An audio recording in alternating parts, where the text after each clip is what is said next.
Awesome, awesome. Well, welcome once again, everybody. Glad you guys are here. As you just saw, we are starting our new series tonight called Great Expectations. And I'm going to jump into what that is and kind of get into the main point of tonight in just a little bit. But before I do that, some of you have seen me around. Some of you may know me. You saw me doing the game. But maybe you guys don't really know who I am so much. I've only been here for a couple of months. And so what I wanted to begin with was kind of do a little bit of an introduction to kind of help you guys get to know me. So my name is Zach, and I work on the middle school team. That's why you've seen me around. But I also have a couple of pictures that I want to show you guys to help you guys get familiar with who this mustachioed man is up in front talking to you guys. So let's go ahead and get the first picture up there. The first thing you need to know about me is I'm not from Colorado. You may think I'm from Hawaii. Close. I'm from Southern California. So this picture, this is me in my natural habitat. I love the Hawaiian shorts. When it's warm out, I'm in my best. You know, when it's cold, it's not the best. But I love this. So this is me in my natural habitat. Let's go ahead and get that next picture up there.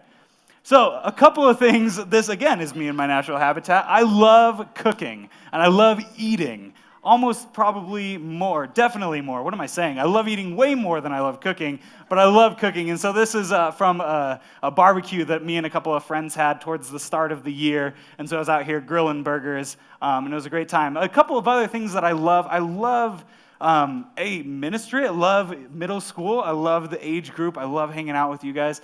I love video games. I'm a big video game guy. Yeah. I play on PC. I know. We're a bunch of console people here. I also love reading. I love a good book, a good story, to go on an adventure. Oh, man, I love that. Take me to a different world. I'm all about that. I love hanging out with my friends. I love learning and all that fun stuff. I love a lot of other things, too, but I couldn't fit them all in here. So let's get that next picture up. I don't know what they are. Oh, my gosh. This is my niece and nephew. And I dare you to find a cuter picture than that. And I know you can't, so don't even try. But that's my nephew Keegan and my niece Lexi. They're just adorable, and so I love showing them off. All right, next picture. This is me and my wonderful girlfriend Julia from Christmas. She's awesome. And yeah, I still have a mustache there. All right, thank you. She is cute. All right, next picture for us. So I've done a lot of things in my life. I had blue hair at one point for a couple of months, probably more than I should. How many of you have ever been to Taco Bell? Great. I'm going to be looking for you because it comes up later in the talk. But how many of you have ever had Baja Blast? So my hair was the color of Baja Blast. I didn't plan for that, but it just happened to work out, and it was really nice. So yeah, I had blue hair for a while. That was fun. Next picture. I can also grow a really great red beard. My nickname in high school was Redbeard, fun fact. That's also a false fact, so it's not a fact at all. But yeah, I can grow a great red beard, so that's fun. Next photo. Oh, and I was also a Viking once. Yeah, that was fun. So I know, I look super regal and Viking-esque. So I've done a lot of fun things. And if you're wondering what I look like without a mustache, brace yourself. Let's get that last picture up there. Oh my gosh, I know. It's like I'm a different person. Who is that? Actually, that's Steve. He's my alter ego. I tell people I can make a great spy because if I shave and change my glasses, I look completely different. And that's also a pumpkin, which is fun. So that's just a little bit about me. I'll be hanging around, for hopefully a couple of years to come. So I'd love to continue to get to know you guys and get to just engage with you, learn your names, and all of that fun stuff. So I hope that kind of helps you familiarize with me a little bit. Take whatever you want from those photos. I got cute niece and nephew, and I hold pumpkins. So there's that. So a couple of you also may be wondering where Richard and Dave are. Usually Dave's up here. He's the one kind of giving the talk. And they are at a conference, actually, in Atlanta. But they'll be back this weekend to do the Sunday program, and they'll be here next week for our Pink Piggy party. On what day? Valentine's Day. Yeah, so make sure you guys are all here. They'll be back for that. So tonight, we are going to be starting our series called Great Expectations. This is our series kind of engaging with the dating and relationship talk, How appropriate that it's during February with Valentine's Day right around the corner. And some of you may be thinking, oh, dating, relationships. No, I don't got time for that, Zach. Who's got time for that? I'm trying to win Fortnite battlegrounds. Yeah, I knew that would get some people. I'm trying to win Fortnite stuff with my squad. But catch this.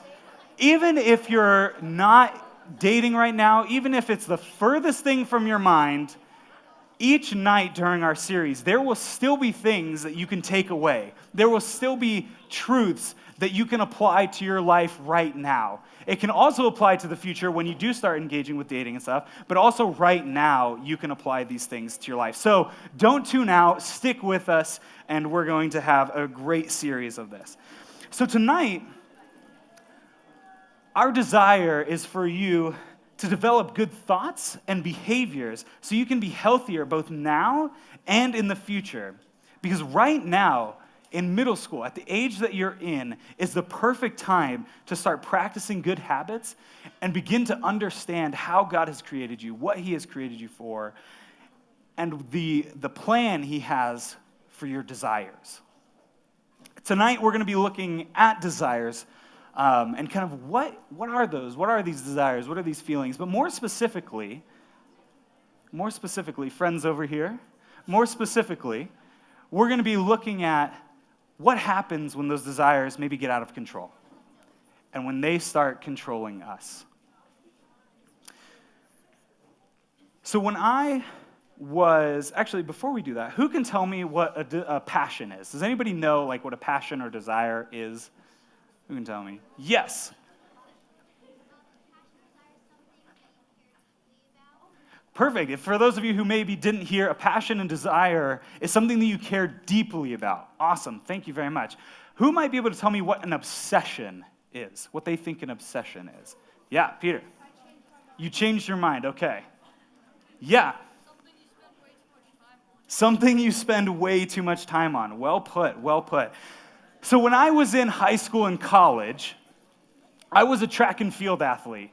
So I was a thrower, specifically. So I threw big, heavy things. And so this is a picture of that. Those are my throwing shoes, a glove, and that's what's called a hammer. And for those of you who are like, Zach, that's clearly not a hammer. What are you talking about? That's what it's called. Just trust me. It's a 16-pound metal ball at the end of a wire that you spin around multiple times and then throw it over your shoulder. Let's get that next picture up. And so you can kind of see it. That's me. I'm obviously the taller one. And that's me and my teammate at one of my last track events of my career in college. What? I do still have my mustache, yeah.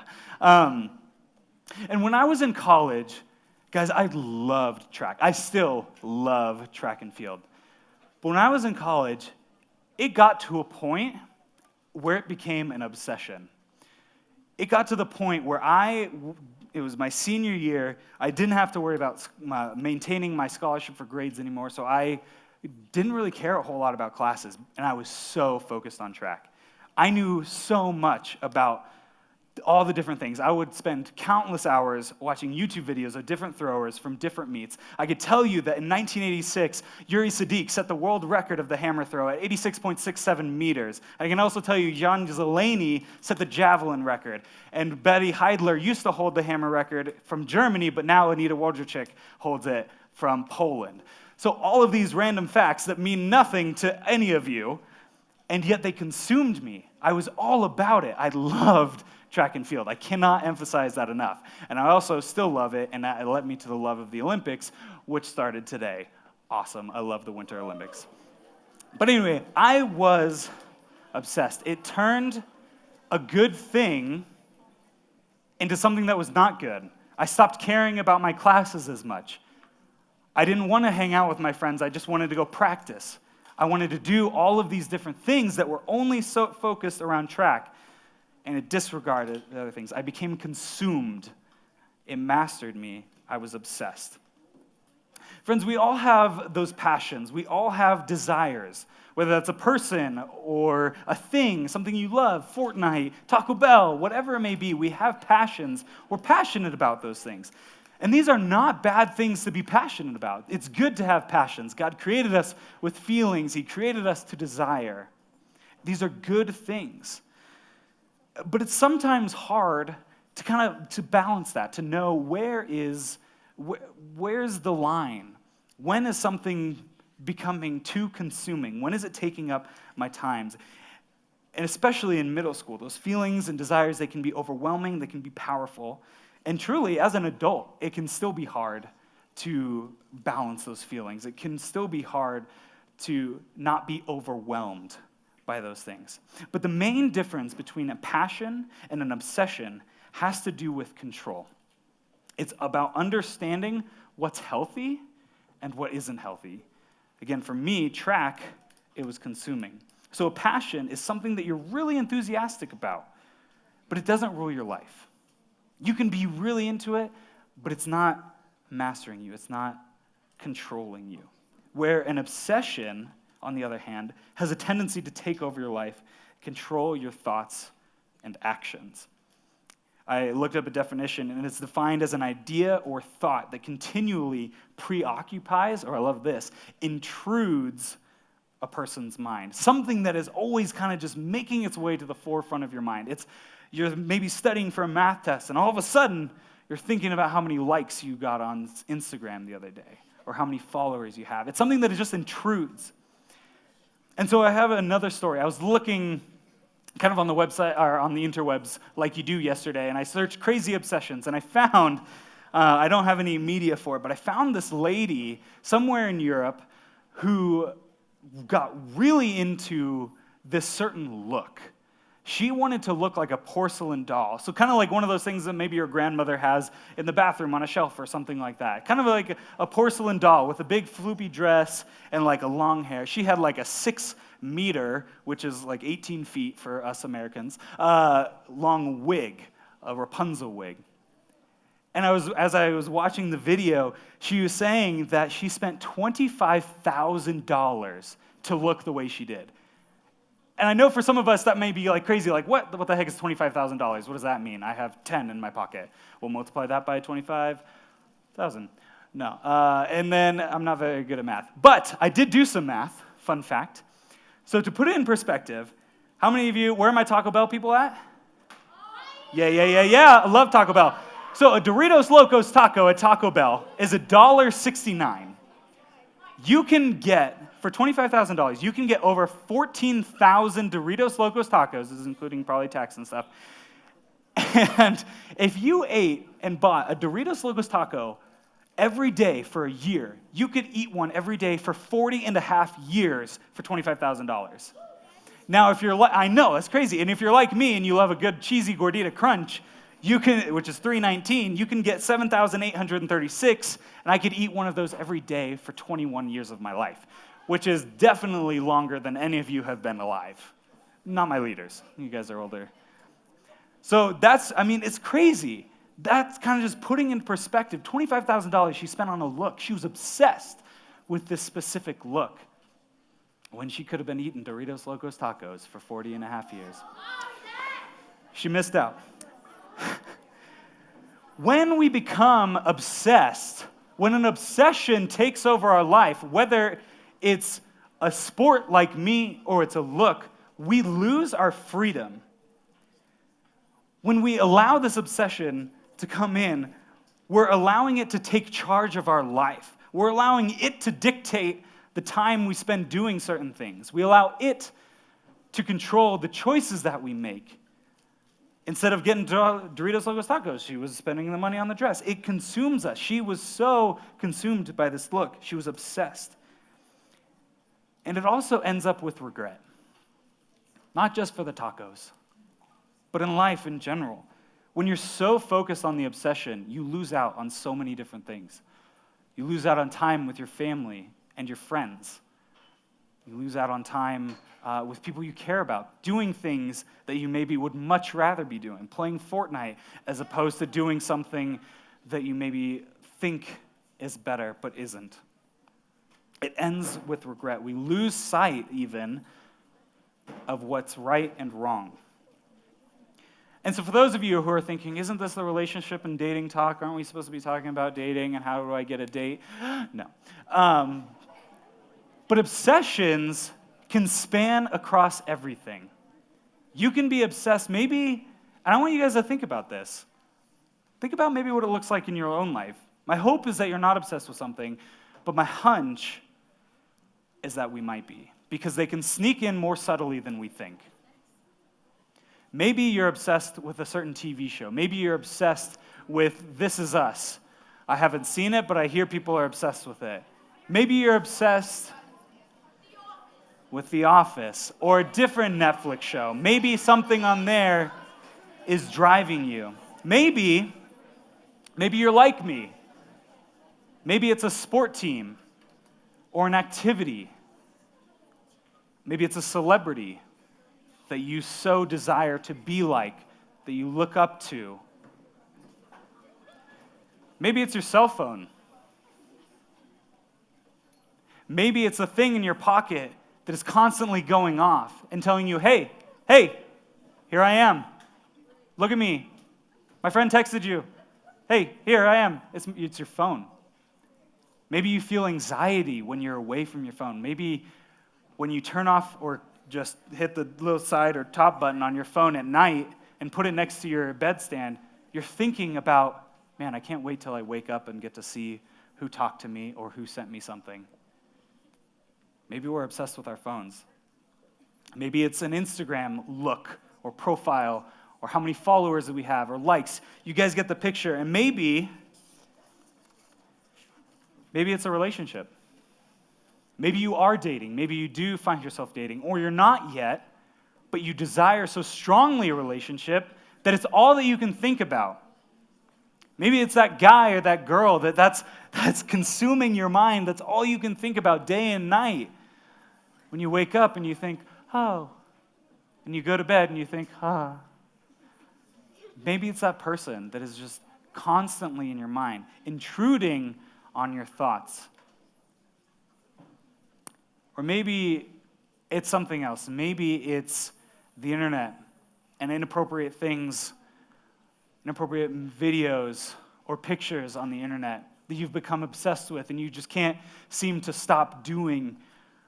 And time after time, you go to it and you go to those websites or you go to those profiles or whatever it may be, and you're obsessed with that and you can't seem to break it. Whatever it may be, these obsessions, they all start off as something good. They start off as a desire and a passion. But over time, if we don't control them, they can turn into obsessions and in turn control us. And so we're going to look, there was a guy way back when, just think like 5 years ago. No, think way longer than that. There was a guy named Paul. He was an apostle. He first hated Christians, hated Jesus, actually was putting people to death, and then had an incredible encounter with him, and it transformed his life. And he then became an incredible and prominent leader in the early Christian church, guiding things forward. And so he has a couple of things on obsessions to speak about. So if you have a Bible, now's a great time to use it. If not, we're going to have it up on the screen. It's from 1 Corinthians 6:12. And so Paul is writing to this church in the city of Corinth, and they're kind of new believers, and they're just kind of doing things, and they're kind of twisted the freedom that Christ gives. And it has turned into an obsession. And so Paul is writing to them. Paul is writing to them. And he says, he's quoting them here. This is something that they have said to him in one of the letters. I have the right to do anything, you say. So they think they can do anything. They have Christ, they have freedom, they know Jesus. We can do everything because we're forgiven. That's how it works, right? And Paul continues to say, but not everything is beneficial.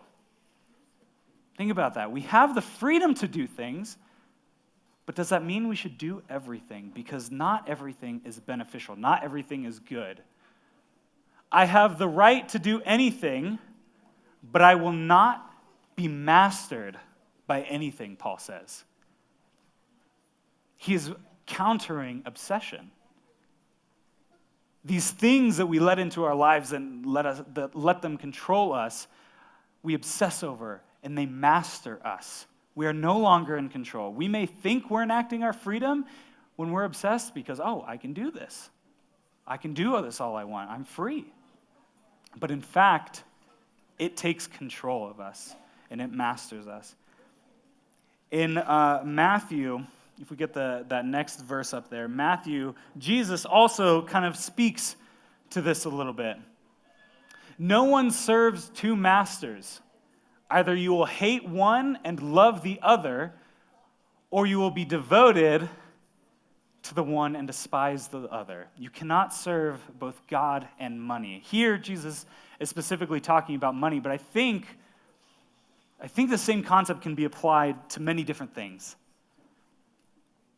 If we cannot serve two things, we cannot serve both God and this obsession that is controlling our life. When it comes to feelings and passions, how do we know what's good or bad for us? Paul was saying in the previous verse, you don't have to put it back up, is that just because we can do something doesn't mean that we should do something. He also said the only way that we know if we should or shouldn't do something depends on whether or not it's good for us. So if it's not good for us, we should not be doing it. Seems pretty simple. Well, so how do we know what's good or bad? Well, as Paul starts to say, and we'll kind of dive into this a little bit more later, they become a problem, these passions and the desires, they become a problem when it becomes harder and harder to stop doing them. When it becomes harder to put our phone away.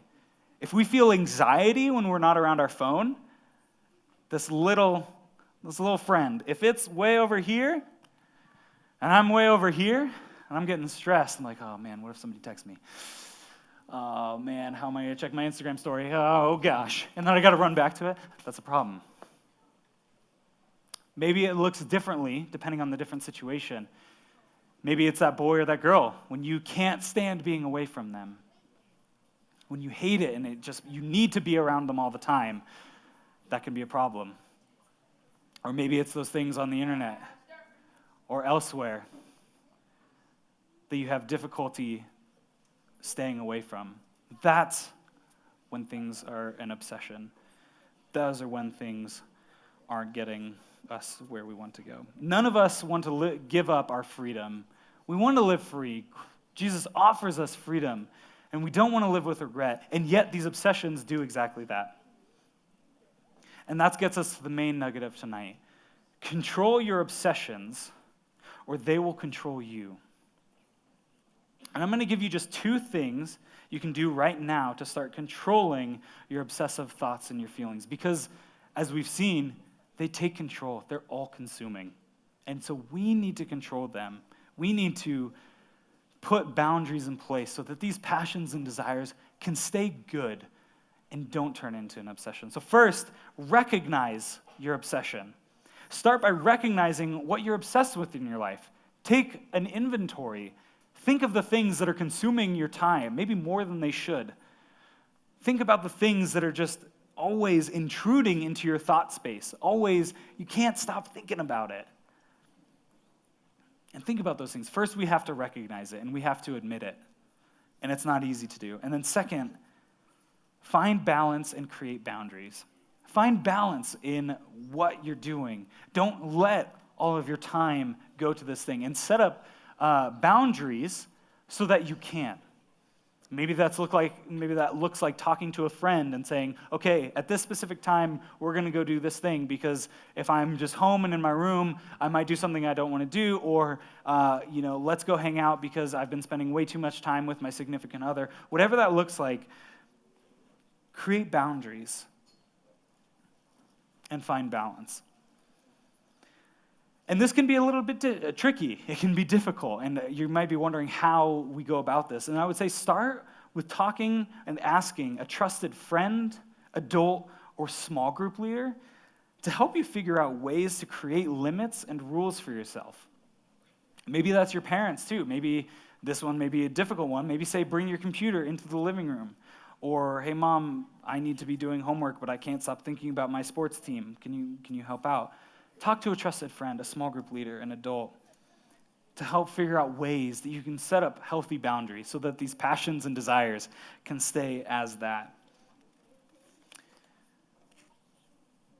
And for some of you, this may be a really difficult task. Maybe you've been wrestling with something and it seems embarrassing or it seems shameful and there's guilt to admit this obsession. I first want to speak to you and say that there is grace and there is forgiveness and there's no shame to be put on you for admitting a difficulty, to talking to somebody about it. You will find grace and forgiveness. And so if that's you, if you are struggling with an obsession, whatever it may be, I encourage you, talk to one of your small group leaders, find a trusted friend, because it's going to be way better when you have it out into the light and talking about it than to keep it hidden. And don't expect this to go away right away. Don't expect to be immediately done with this obsession, whatever it may be. It takes time. It takes time. And so trust in that.